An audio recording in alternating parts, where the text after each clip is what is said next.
En octubre la libertad arrasa. La política del superávit fiscal es permanente. Vamos a hacer Argentina grande nuevamente. ¡Viva la libertad, carajo!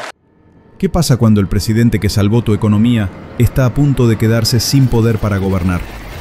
Argentina vive su paradoja más cruel. Mientras los números macroeconómicos brillan como nunca, el tablero político amenaza con destruir todo lo construido. Imagina esto.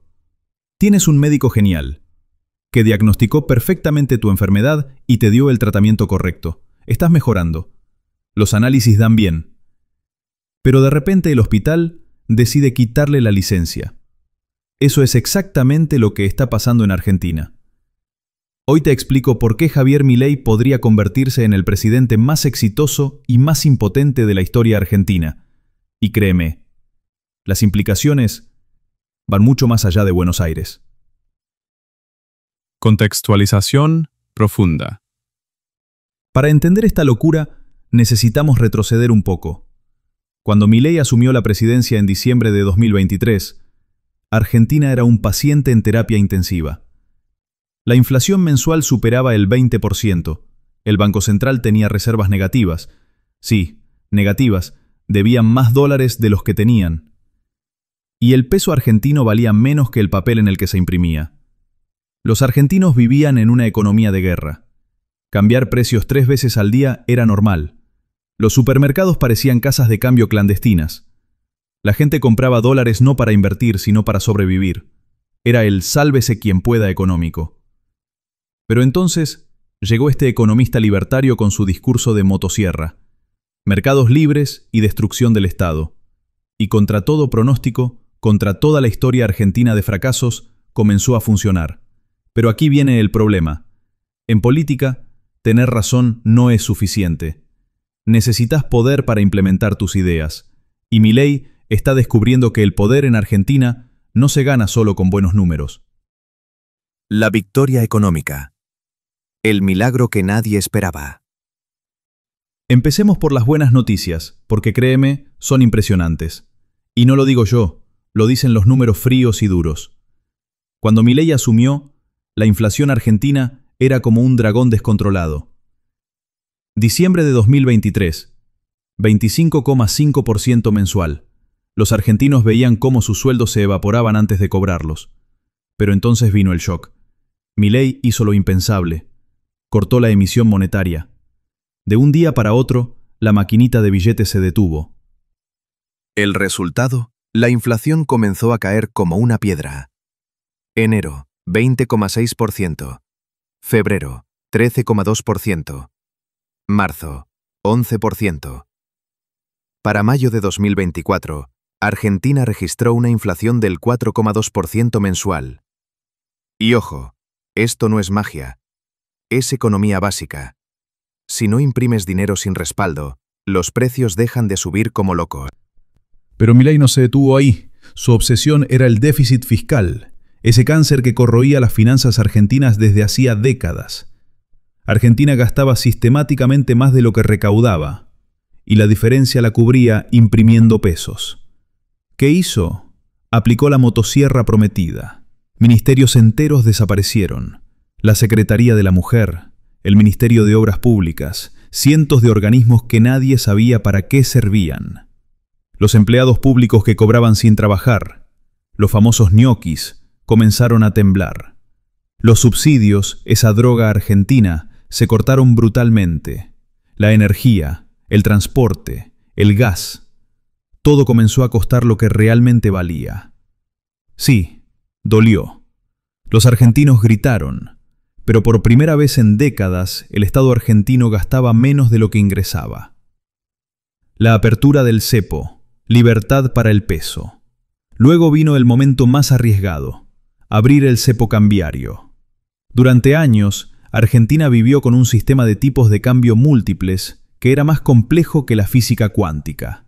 Había dólar oficial, dólar blue, dólar MEP, dólar CCL, dólar Qatar, dólar soja. Era una locura. Milei simplificó todo, un solo tipo de cambio, libre flotación. Los catastrofistas predijeron el apocalipsis. El dólar se iría a la estratosfera. Pero pasó lo contrario. Con la inflación controlada y sin emisión, el peso comenzó a fortalecerse. Por primera vez en años, algunos argentinos empezaron a ahorrar en pesos. El boom exportador. Y entonces llegó la cereza del postre. El campo argentino, liberado de las retenciones asfixiantes, comenzó a liquidar divisas como nunca. La soja, el maíz, el trigo, todo fluía hacia los puertos. Pero lo más impresionante fue Vaca Muerta, esa formación geológica en Neuquén, que contiene una de las reservas de gas y petróleo más grandes del mundo, finalmente comenzó a rendir frutos. Las inversiones que habían estado congeladas por la incertidumbre se dispararon. YPF, Shell, Chevron, todos querían un pedazo del pastel energético argentino. Las exportaciones de energía, que habían sido un sueño durante décadas, se volvieron realidad. Argentina pasó de importar gas en invierno a exportar a Chile y Brasil. Los dólares comenzaron a llover. El desastre político, cuando los aliados se vuelven enemigos. La rebelión de los gobernadores. Primero, hablemos de los gobernadores. En Argentina los gobernadores son como señores feudales. Manejan sus provincias como reinos personales, con presupuestos opacos, empleados públicos a granel y cajas negras que nadie audita. Durante décadas el pacto era simple. El gobierno nacional les enviaba dinero sin preguntas a través de la coparticipación federal, y ellos mantenían la paz social. Empleaban a medio mundo en el Estado provincial, repartían planes sociales como caramelos y garantizaban gobernabilidad.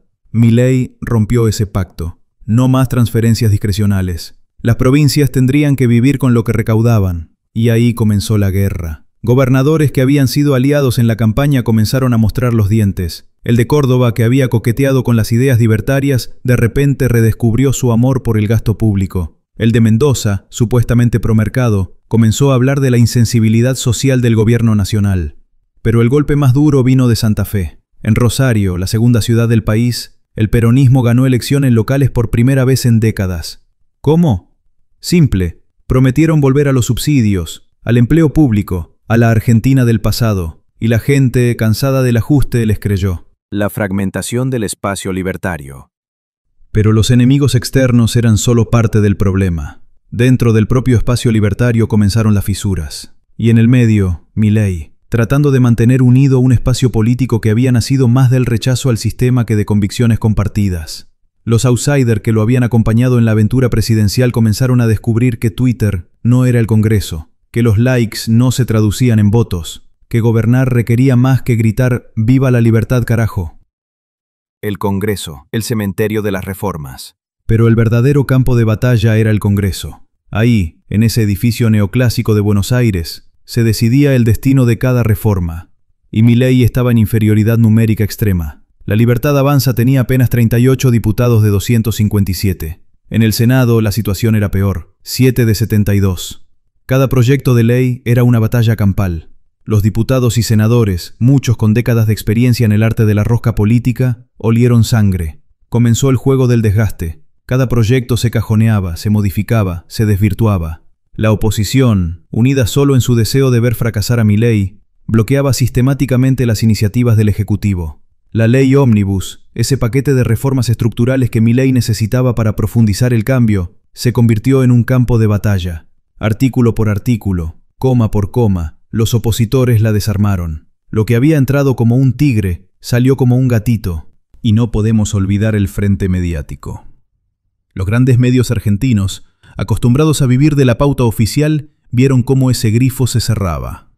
Clarín, La Nación, incluso los medios más chicos, todos habían mamado de la teta estatal durante décadas. Milei cortó todo. Cero pauta oficial. Si quieren plata, vendan diarios, dijo. Y la guerra mediática comenzó. De repente, cada medida del gobierno era presentada como el apocalipsis.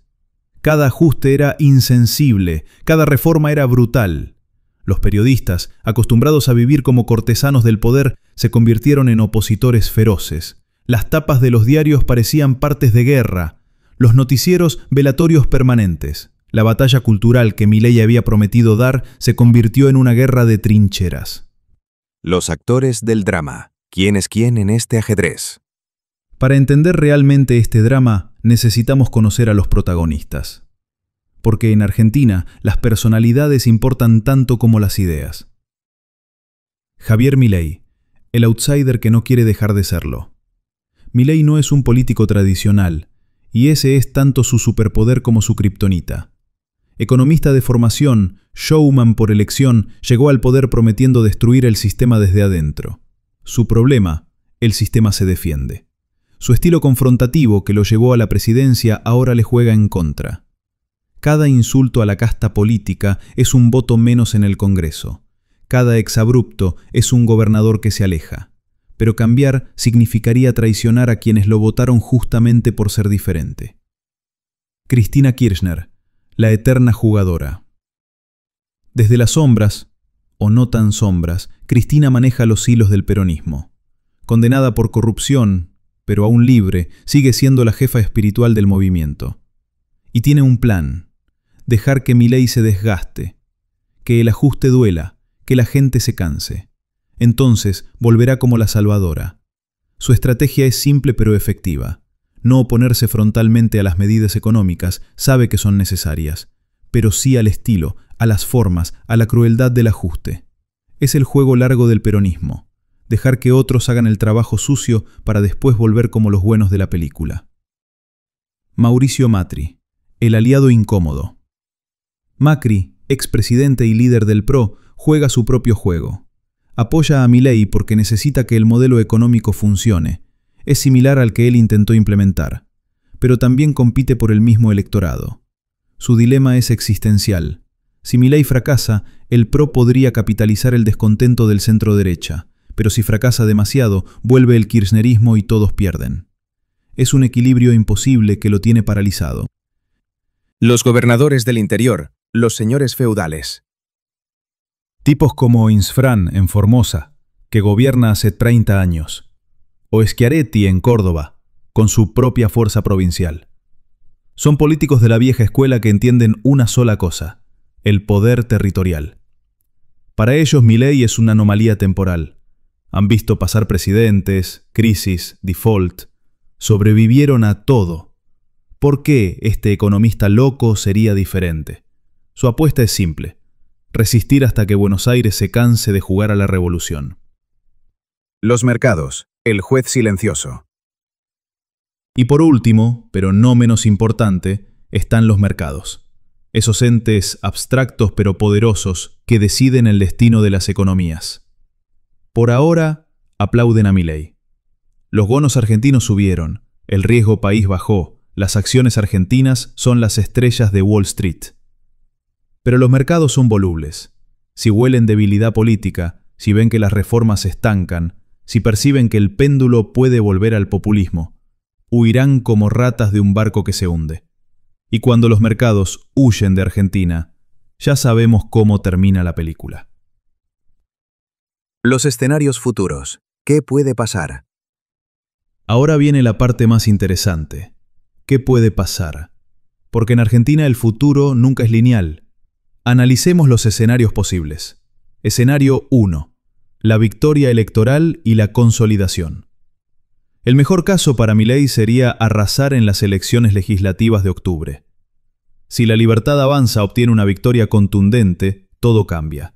Con más diputados y senadores las reformas fluirían, los gobernadores, esos animales políticos, olerían el cambio de viento y se alinearían. En este escenario, Argentina completaría su transformación. La inflación se estabilizaría definitivamente en un dígito anual, las inversiones fluirían, Vaca Muerta se convertiría en el nuevo Medio Oriente sudamericano. El peso argentino volvería a ser una moneda respetable. Pero ojo, este escenario requiere algo más que buenos números económicos. Requiere que Milei modere su discurso, que construya puentes, que haga política. Y no está claro si puede o quiere hacerlo. Escenario 2. La derrota y la parálisis. Si pierde las legislativas y las encuestas no son alentadoras, Argentina entraría en un pantano político. Un presidente sin poder legislativo es un piloto sin avión. Podría mantener el equilibrio fiscal por decreto, pero no podría avanzar con las reformas estructurales. En este caso, viviríamos una agonía lenta.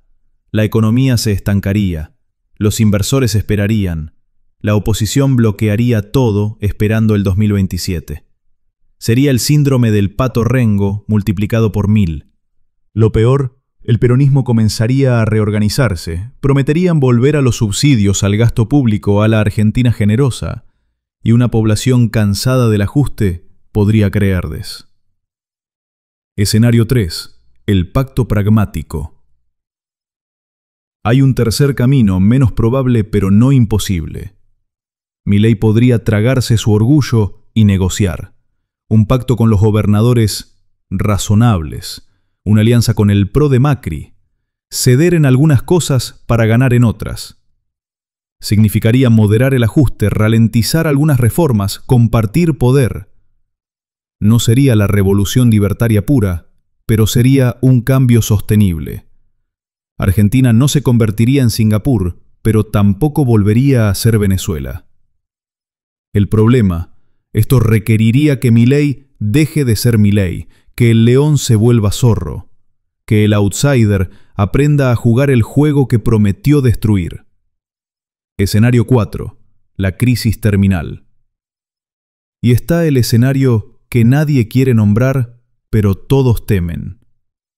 Si la situación política se deteriora demasiado, si la gobernabilidad se vuelve imposible, Argentina podría entrar en una crisis institucional. Renuncias, adelantamiento de elecciones, vacío de poder. Los mercados entrarían en pánico, el dólar se dispararía, la inflación volvería con venganza, sería el 2001 otra vez.